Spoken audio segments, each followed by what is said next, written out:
சமீபத்தில் ஒரு பௌத்த மத துறவி பேசுகிற ஒரு கோட்பாடை நான் படித்தேன்.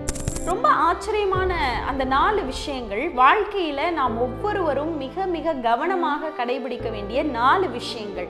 அதில் முதல் விஷயம், நாம் செய்யாத ஒரு தவறுக்கு யாராவது ஒருவர் நம் மீது பழி போடுகிறார்கள் அப்படின்னா அந்த தவறை நான் ஒருபோதும் செய்யலை அப்படின்னு சொல்லி மீண்டும் மீண்டும் உங்களை நிரூபித்து உங்கள் நேரத்தை வீணாக்காதீர்கள் என்பதுதான் அந்த முதல் கோட்பாடு.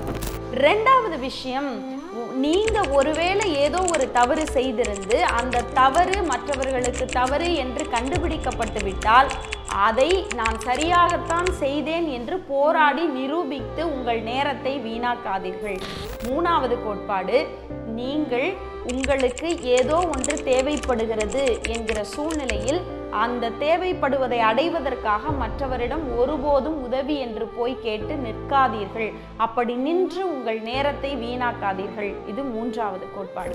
4வது கோட்பாடு ரொம்ப ரொம்ப முக்கியமான கோட்பாடு. என்ன அப்படின்னா, இந்த வாழ்க்கை ரொம்ப ரொம்ப ரொம்ப சிறியது. இந்த சிறிய வாழ்க்கைக்குள்ளே தேவையில்லாத கவலைகளை உள்ளே போட்டுக்கொண்டு நேரத்தை வீணாக்காதீர்கள். ஏனென்றால் இந்த உலகத்திற்கு வருகிற தேதியும் போகிற தேதியும் எல்லோருக்கும் முடிவு செய்யப்பட்ட ஒன்று. அதில் நாம் வாழ்கிற அந்த காலங்கள் தான் நமக்கானது.